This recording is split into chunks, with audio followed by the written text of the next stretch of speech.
ونعوذ بالله من شرور أنفسنا ومن سيئات أعمالنا من يهده الله فلا مضل له ومن يضلل فلا هادي له أشهد أن لا إله إلا الله وحده لا شريك له وأشهد أن محمدا عبده ورسوله أما بعد قال الله تعالى في كتابه الكريم أعوذ بالله من الشيطان الرجيم وأقيم الصلاة للذكر وقال رسول الله صلى الله عليه وسلم صلوا كما رأيتموني يصلي. Alhamdulillah, puji syukur kita aturkan kepada Allah. Pada hari ini kita bisa bersua kembali dalam aktivitas rutin kita, yakni thalabul ilmi. Mudah-mudahan Allah senantiasa memberikan istiqomah kepada diri kita dan menjadi orang-orang yang mencintai ilmu. Pada kesempatan ini kita akan melanjutkan pembahasan kitab Bulughul Maram yang sudah lama, barangkali kita nyambung lagi. Bahasan kita yakni kitab sifatis sholat, kitab tentang sifat sholat Nabi. Pada pertemuan yang terdahulu kita sudah membahas bagaimana tata cara Rasulullah SAW dari mulai takbir, kemudian membaca iftitah dan juga membaca qiraah atau al-fatihah. Kita akan lanjutkan ke hadis berikutnya. Bismillahirrahmanirrahim. Wa an ibni Abbasin radhiyallahu anhuma, dari sahabat Abdullah bin Abbas, semoga Allah meridhoi kepada keduanya, yakni kepada Al-Abbas bin Abdul Muttalib dan juga Abdullah bin Abbas radhiyallahu anhuma. Qala, beliau berkata, qala Rasulullah sallallahu alaihi wasallam, adalah bersabda Rasulullah sallallahu alaihi wasallam, ala, ingatlah, wa inni nuhitu, wa inni, sesungguhnya aku, nuhitu, telah dilarang, an aqra al-Qur'ana, untuk membaca Al-Qur'an, raki'an, di dalam ruku, au sajidan, atau dalam sujud.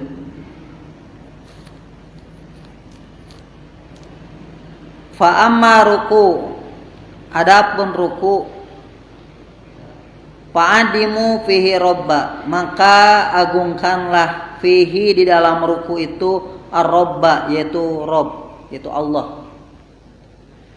Wa amma sujud, adapun sujud, fajtahidu fid du'ai, fajtahidu, bersungguh-sungguhlah kamu, fid du'ai, di dalam berdoa, faqaminun, maka terjamin, ayyustajabalakum, akan diijabahnya doa buat kamu. Rawahu Muslimun, diriwayatkan oleh Muslim. Iwatu ima rahimakumullah.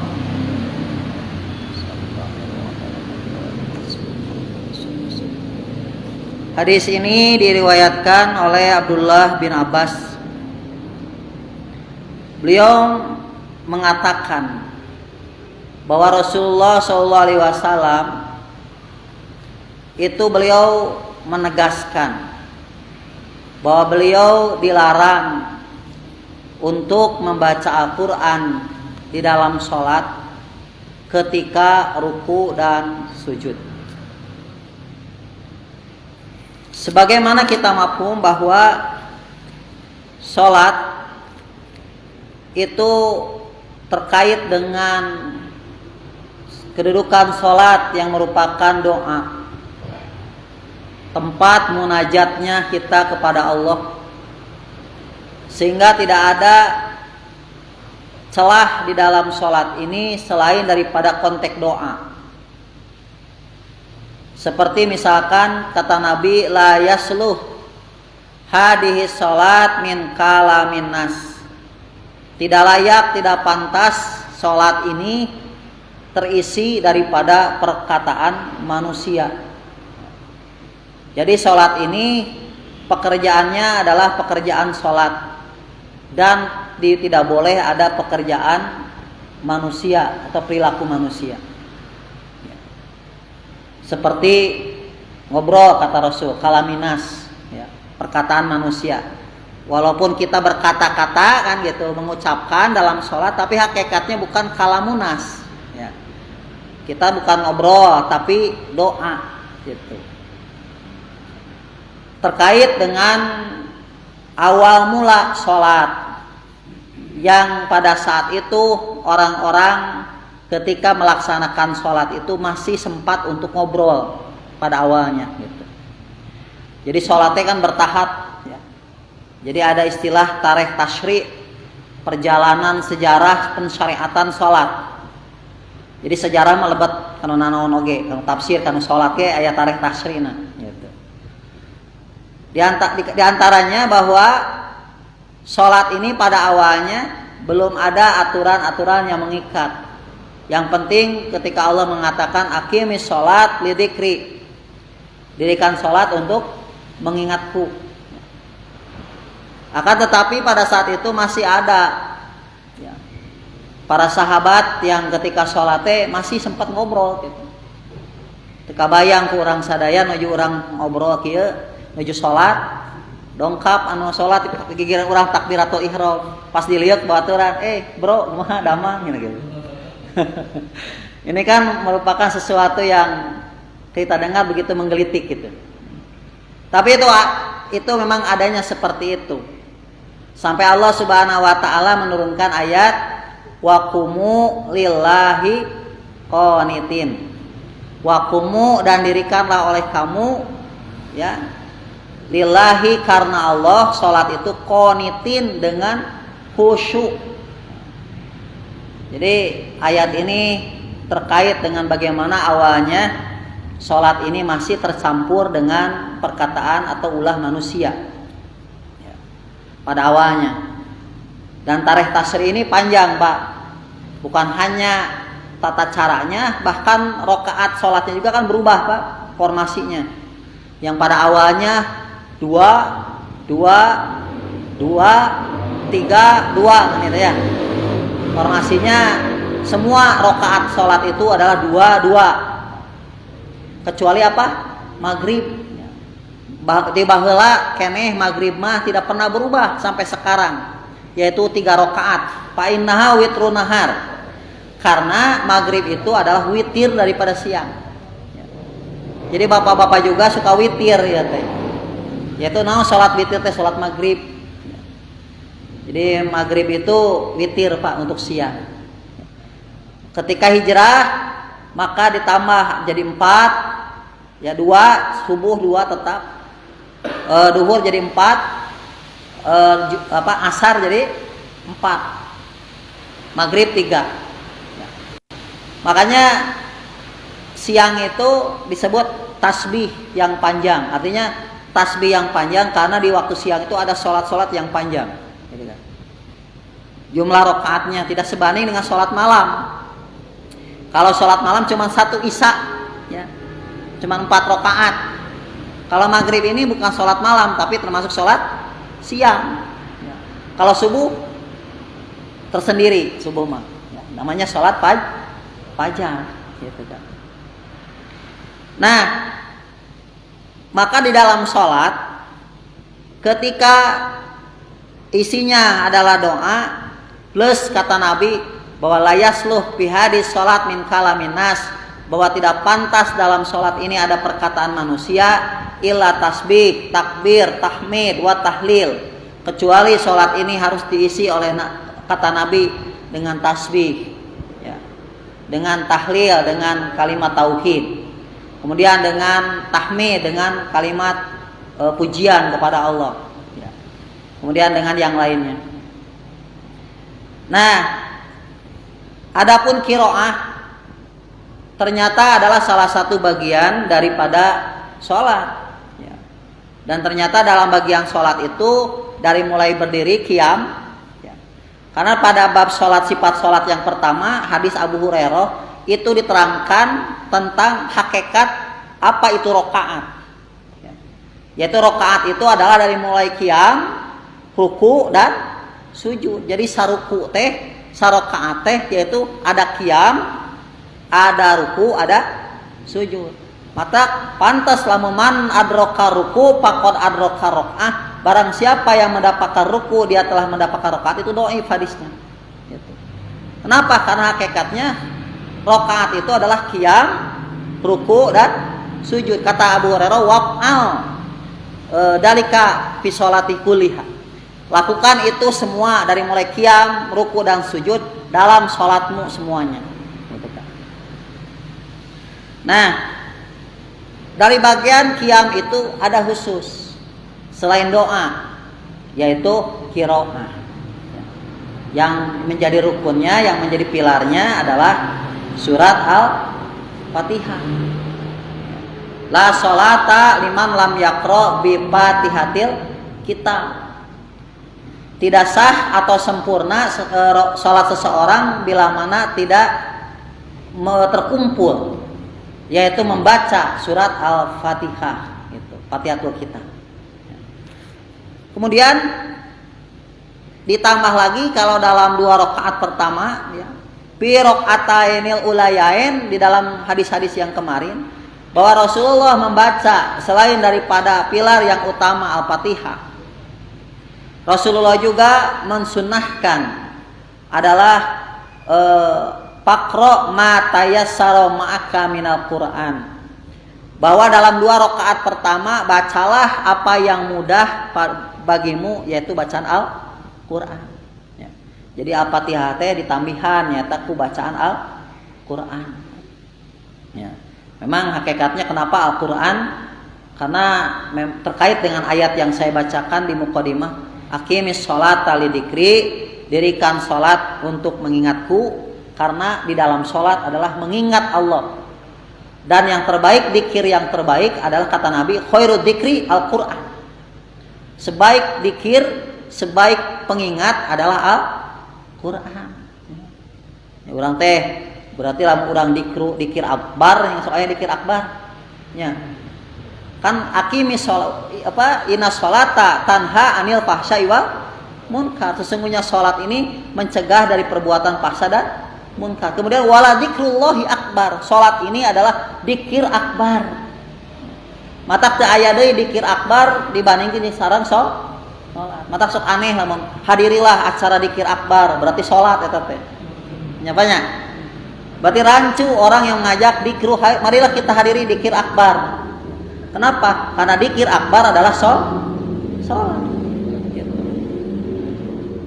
Apa yang dimaksud dengan dzikir akbar? Oh, ternyata meureun maksudna mah siga tablik akbarnya, yaitu orangnya tabliknya banyak orang.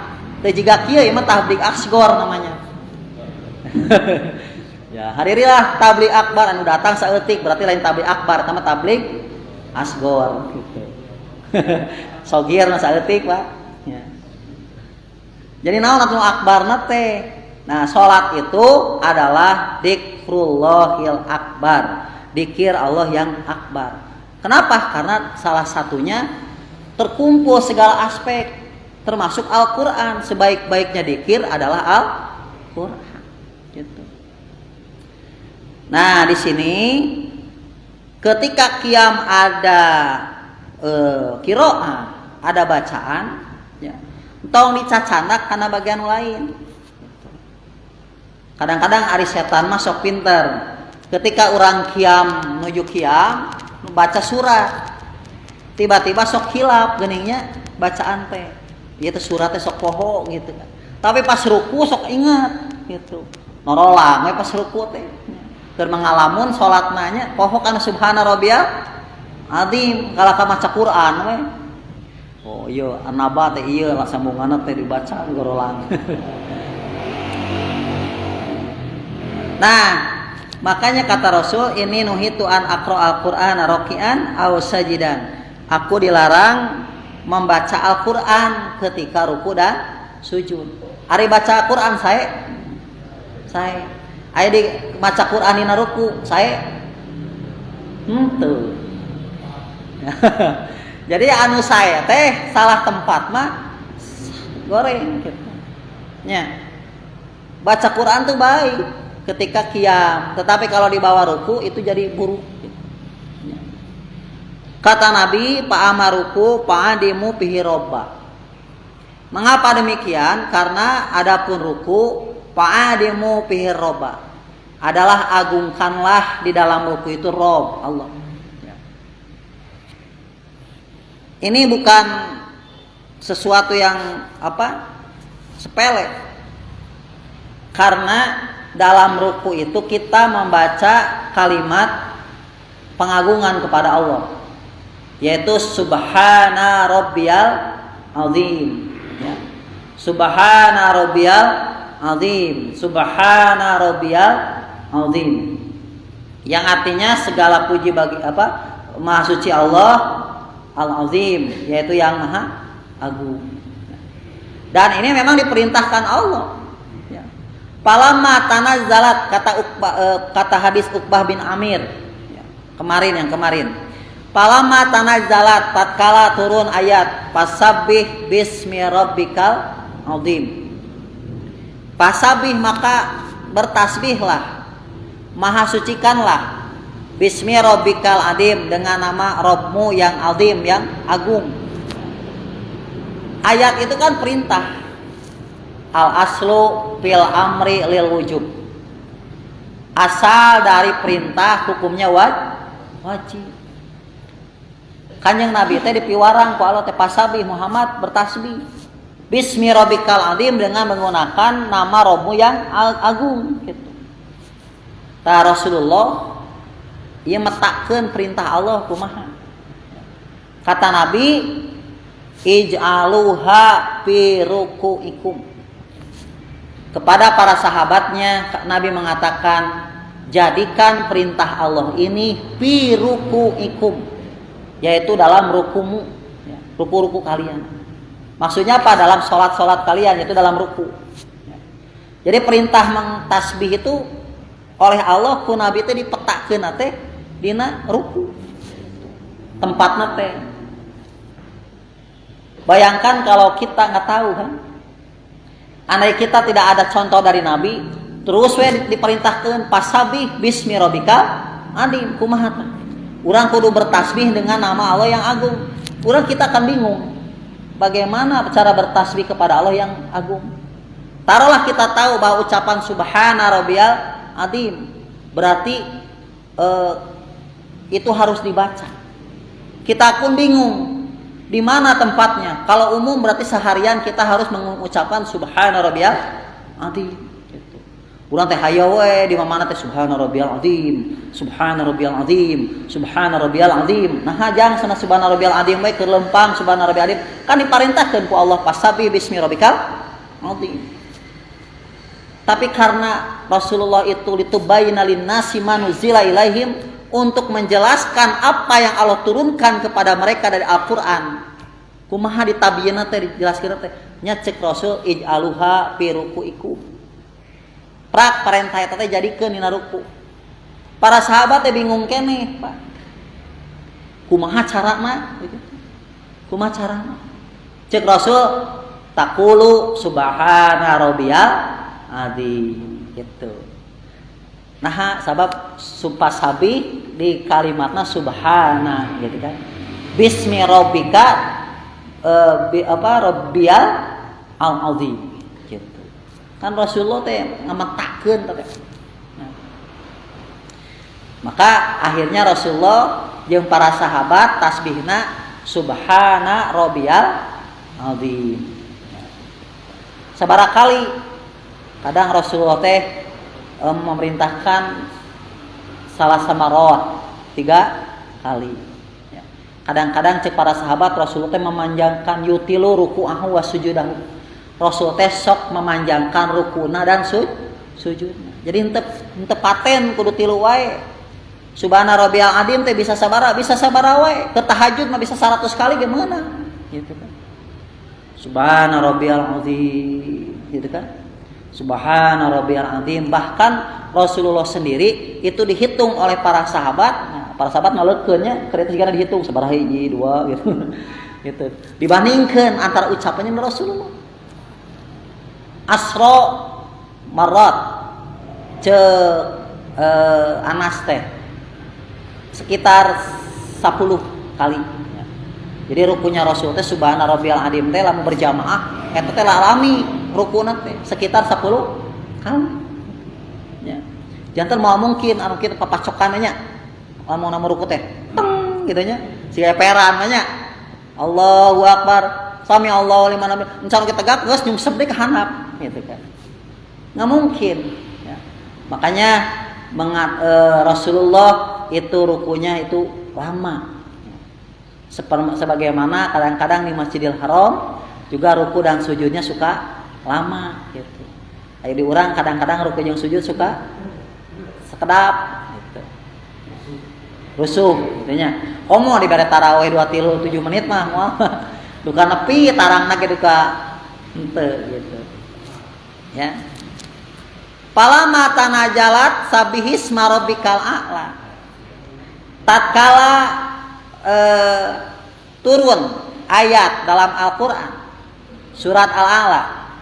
Sabihisma rabbikal a'la. Bertasbihlah kamu dengan Rabbmu yang maha tinggi. Cek Kanjeng Nabi teh ij'aluha fi sujudikum. Tanu ieu mah perintah nu ieu mah jadikeun dina sujud gitu. Jadi kumaha carana para sahabat mah tara wawantunan mantap. Prinsip sahabat itu adalah sami'na wa ata'na. Sahabat itu di surat Al-Hujurat la tuqaddimu baina yadayillahi wa rasulihi. Para sahabat itu tidak pernah mendahului Allah dan Rasul. Kumaha ya Rasul carana gitu. Cek Rasulullah subhana rabbiyal a'la gitu. Maha suci Allah, Rabb yang maha tinggi. Ya. Nah itu diantaranya tempat daripada ruku, tempat daripada sujud itu punya haknya. Gitu. Bahwa ruku tempat mengagungkan Allah dengan mengucapkan Subhana Rabbiyal Azim, sedangkan sujud tempatnya meninggikan Allah dengan mengucapkan Subhana Rabbiyal A'la gitu. Makanya di sini dikatakan kata Nabi inni nuhitu an aqra'al Qur'an. Aku dilarang untuk membaca Al-Qur'an dalam apa ruku dan sujud gitu kan. Dan di sini wa amma sujud adapun sujud ada plusnya. Pajtahidu fidu'a. Hendaknya kalian bersungguh-sungguh di dalam berdoa. Ari salat teh kan doanya. Tapi aya nu leuwih spesial dina doa sungguh-sungguh berdoa. Di mana tempatnya? Yaitu di sujud. Ya. Jadi sujud teh ada dua sujud dalam satu rakaat ya. Itu bersungguh-sungguhlah kamu dalam setiap sujudmu, setiap rokaatnya, baik sujud yang pertama atau sujud yang kedua, untuk dihiasi dengan doa, gitu. Ya. Jadi kalau setelah bertasbih, kita tuh isi dengan doa. Entong dugikeun ka kieu kaleresan imam teh rada panjang ruku jeung sujudna teh. Pas urang maca subhana rabbiyal azimna jeung subhana rabbiyal a'la beres gitu. Cek dina eta teh nah panjang-panjang deui kan. Tong gitu. Kalau kita paham, oh berarti manfaatkan momentum itu untuk memperbanyak doa gitu. Doa yang mana? Ya doa kita bebas gitu. Ya. mau doa ya sesuai dengan hajat dan kepentingan kita. Kenapa? Kata Nabi, faqominun ayustajabalakum, maka terjamin komana teh gitu ya. Terjamin doamu yustajabalakum, akan diijabah oleh Allah, Pak. Gitu. Maka dalam sujud ini Rasulullah juga pernah dalam riwayat itu berdoa, misalkan Allahumma inni as'aluka ridhoka wal jannah ya, wa a'udzubika min sakhatika wan nar. Ya Allah, aku memohon kepadamu keridhoanmu dan surgamu, dan aku memohon kepadamu, berlindung kepadamu dari kemurkaanmu dan api neraka. Jadi ternyata Rasulullah dalam sujudnya itu ada doa-doa yang memang banyak kita temukan dalam riwayat, yang bisa juga kita amalkan, doa-doa yang terbaik. Yaitu doa-doanya yaitu doa yang betul-betul luar biasa, menginginkan keridhaan Allah dan surganya Allah, dan memperlindungkan diri daripada murka dan nerakanya Allah. Jadi tong ecek-ecek doa teh banyak. Ya.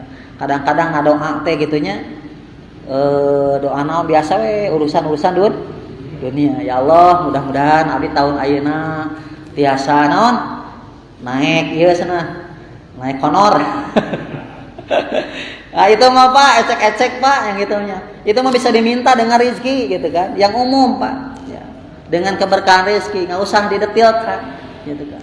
Ya Allah, mudah-mudahan weh itunya abdi kepesnya di motor, maka itu mah ecek-ecek doanya. Apa doa yang benar? Yaitu ya Allah, lebatkeun abdi ke dalam surga. Kengeng teh ngadoa make bahasa Sunda. Kengeng. Apa teu meunang cenah ucapan manusia teh min kalaminas. Nya kalaminas teh ngobrol. Ai konteks doa mah masuk konteks salat gitu kan. Hanya masalahna ari zaman Rasulullah berdoa teh dengan bahasa Arab karena orang Arab gitu. Ya, kalau kita orang Sunda doanya bisa dengan bahasa Sunda gitu. Buktinya apa? Ada sahabat yang sholat, Rasul teh ditinggal sholat teh. Pas sujud dia bertasbih kemudian berdoa, Allahumma arhamni wa Muhammadan wa la tarhamna ghairi ahadan. Ya Allah, pikanya abdi sareng Nabi Muhammad anu lain mah tong di bagian cenah. Cek Nabi Muhammad pas ngesalam teh nanaonan eta doa teh hawak pisan cenah. Ya Allah, kasih sayangilah aku dengan Nabi Muhammad, yang lain mah jangan cenah. Kan Rasulullah menegur apakah karena doanya yang salah gitu, atau berdoanya dengan bahasa sendiri, atau karena isi doanya. Ya. Dia berdoa ya ngagerenteng gitu kadang ku Rasulullah. Itu berarti itu isi doanya yang salah. Ya. Tong kitu ari ngadoa teh nakabina-bina teuing gitu. Ya. Doa. Ya, makanya Rasulullah mengatakan doanya tertolak. Kenapa? Karena memang mendoakan yang buruk kepada orang lain gitu. Ya. Berarti dengan bahasa sendiri boleh, buktinya itu doa. Ya. Jadi kadang orang ragu, Ustaz, nah abi mah nah kengeng pakai bahasa Sunda, apaan salat mah teu kengeng ngobrol, nya ngobrol mah ngobrol gitu. Nu tadi teh hello bro, kitu tah ngobrol teh. Ari anu doa mah tidak masalah. Bagaimana kalau Quran dijadikan konteks doa? Karena aku dilarang untuk membaca Al-Quran dalam ruku dan sujud. Kumaha lamun doanya Rabbana atina fid dunya hasanah. Kan itu kan Al-Quran Al-Baqarah ayat 200 gitunya. Kumaha ieu? Pada konteks itu bukannya lagi Quran, tapi pada konteks itu berubah menjadi konteks doa. Ya, da kuali oge lain Quran deui geuningan, jadi nyanyi. Ya. Rabbana atina itunya. Eta doa atau tapi nyanyi. Nyanyi, konteksnya nyanyi gitu. Ya. Gitu mata ngadoa teh ieu teh kudu bener, ieu teh bade nyanyi bade doa gitu. Empa belit gitu kan. Atau latihan doa gitu jika barudak ya. Ya, Allahul kafi, Rabbunal kafi gitu nya. Eta teh doa atau nyanyi gitu. Kudu jelas. Nah gitu konteks. Jadi Al-Qur'an Robbana atina fid dunya Qur'an, tapi kalau dibaca dalam sujud itu konteksnya doa gitu. Benten ki konteksna jawab Bismillahirrahmanirrahim alif lam mim murojaah dina sujud. Gitu nya. Nah, ini beda lagi konteksnya. Ini yang dilarang gitu kan. Kagok saya meni murojaah teh sempet wae gitu nya. Geus dina sujud gitu, murojaahna. Ngaholaskeun. Lucu gitu kan. Nah, ini Pak. Faqhaminun ayyustajaba lakum, bahwa dalam sujud itu adalah tempat mustajabat dakwah, yaitu diijabahnya doa, Pak. Maka fajtahidu, bersungguh-sungguhlah Pak di sini. Kita berdoa kepada Allah dalam sujud. Sujud yang mana? Semua sujud. Kadang di kita juga suka ada rasis gitu kan. Sujud yang pertama, sujud yang terakhir di spesial kan. Mata dugikeun ka ieu pabelit pengajian di mana-mana. Ustaz cenah dina sujud terakhir abis sok ngadoa sae ngan ibu cenah pilih kasih sujud ka hiji tara gitu. Sujud terakhir terahas nya. Meureun maksudna mah duka kieu, duka supaya teu poho deui meureun nya sujud terakhir mah. Disilap deui, dar kita sujud na 3 kali gitu. Duka tah husnudon gitu nya. Ya. Jadi dalilnya bahwa sujud itu bukan sujud terakhir, tapi adalah setiap sujud. Ya. Doanya apa? Bebas. Bade bahasa Sunda, mangga. Bade bahasa Quran juga diambil konteksnya, boleh gitu kan, seperti itu. Nah itu. Jadi dalam sholat itu ada tempat-tempat khusus. Berdiri qiraat dan doa. Ketika ruku adalah tasbih dan pengagungan, dan sujud itu spesial, ada tasbih plus ada doa. Ya. Oke, sebelum dilanjutkan, bilih bade aya nu naroskeun. Tos ngartos sadayana alhamdulillahnya. Satu hadis lagi lah. Ya. Satu hadis lagi. Wa an Aisyata radhiyallahu anha. Dari Siti Aisyah, semoga Allah meridhoi kepadanya, qalat berkata, karena Rasulullah Shallallahu Alaihi Wasallam adalah Rasulullah Shallallahu Alaihi Wasallam yaqulu, membaca fi ruku'ihi, dalam rukunya, wa sujudihi, dalam sujudnya, subhanaka Allahumma Rabbana wa bihamdika Allahumma gfirli. Subhanaka, maha suci engkau ya Allah, Allahumma ya Allah, Rabbana, Rabb kami, wa bihamdika, dengan memuji dirimu, Allahumma gfirli, ya Allah ampunilah aku. Ya. Ulangi lagi. Dari Aisyah radhiyallahu an berkata, adalah Rasulullah SAW membaca dalam ruku dan sujudnya, subhanaka Allahumma Rabbana wa bihamdika Allahumma gfirli. Maha suci engkau ya Allah, Tuhan kami, wa bihamdika, dengan memuji engkau, Allahumma gfirli, ya Allah ampunilah aku. Muttafaqun alaih. Hadis ini diriwayatkan oleh Bukhari dan Muslim. Muttafaq alaih itu Bukhari dan Muslim. Dalam hadis ini Siti Aisyah menerangkan tentang bacaan lain, selain dalam konteks bertasbih mengagungkan Allah, dan juga konteks meninggikan Allah dalam sujud.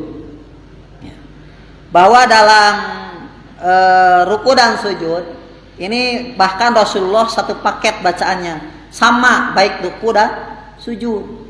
Apa? Subhanaka Allahumma Rabbana wa bihamdika Allahumma gfirli. Dalam hadis yang lain ditambahkan kalimat ya ta'awwalul Quran. Kata Siti Aisyah, mengapa bacaan Nabi ini seperti ini, yaitu subhanaka Allahumma Rabbana wa bihamdika, yaitu ya ta'awwalul Quran. Rasulullah itu menafsirkan Al-Quran. Dalam riwayat yang lain ya ta'ammalul Quran, bahwa Rasul teh mengamalkan Al-Quran. Jadi Rasulullah ini adalah sosok manusia Quran. Jadi Rasulullah itu Quran berjalan, kata Siti Aisyah.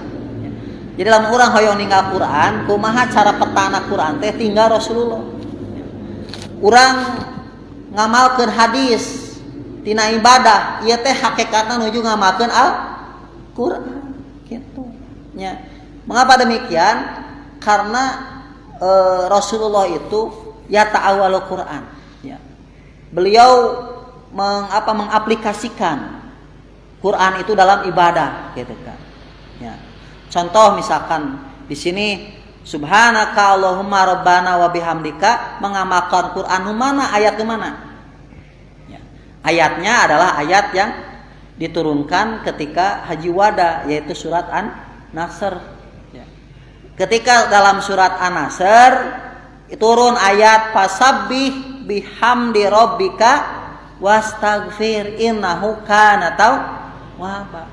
Fasabbih, maka bertasbihlah ku Rasul diamalkeun, yaitu subhanaka. Ya. Bihamdi rabbika, dengan juga memuji Rabbmu. Maka di sini wa bihamdika.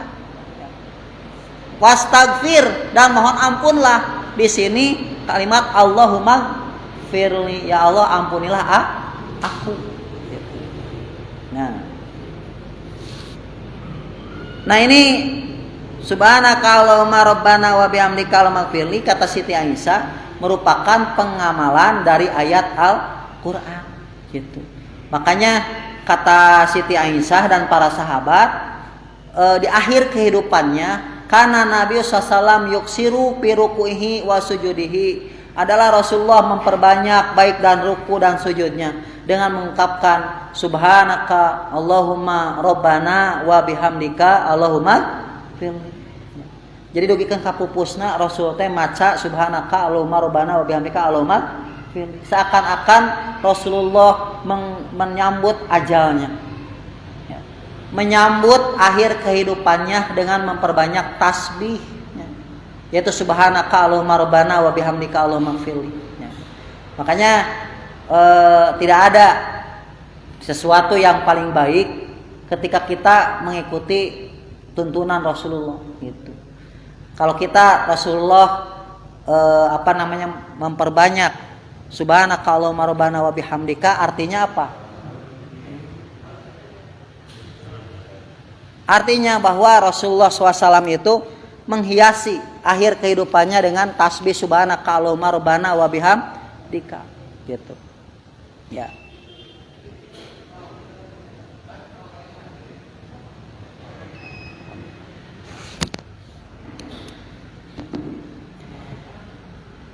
Dan ini iwatu ima rahimakumullah, ya.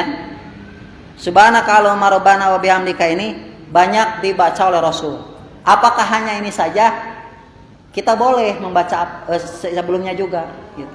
Karena Rasulullah tidak pernah menasah, ya, menghapus bacaan yang dulu, gitu. Karena itu pun telah diperintahkan oleh Allah. Alangkah baiknya kita juga sholat itu dirubah-rubah, Pak. Kenapa? Untuk mengamalkan seluruh perintah Allah.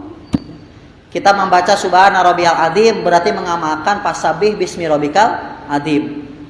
Kita juga membaca subhana rabbiyal a'la berarti mengamalkan sabbihisma rabbikal a'la, gitu.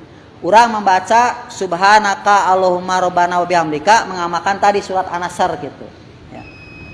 Bahkan Rasulullah juga mengajarkan, kata Siti Aisyah, juga bertasbih subuhun kudusun Rabbul malaikati war, subuhun itu riwayat Muslim. Jadi mangga laluasa, Pak, gitu kan. Kita dalam sholat itu membaca tasbih yang telah diajarkan Rasul, ya. Bahkan ada satu lagi dari Ali panjang banget, ya. Allahumma laka roka'tu, ya. Wabika aslamtu, ya. Panjang pisan, Pak, gitu ya. Jadi silahkan baca yang mana saja, bab yang hadis ini menerangkan bahwa ruku dan sujud adalah tempatnya bertasbih, tetapi selain itu juga boleh kita berdoa, yaitu wabil khusus dalam sujud. Barangkali itu saja yang bisa saya sampaikan pada pertemuan ini. Mudah-mudahan kita bisa mengamalkannya dan menjadi ilmu yang bermanfaat. Aqulu qouli hadza wa astaghfirullah li wa lakum. Wassalamualaikum warahmatullahi wabarakatuh.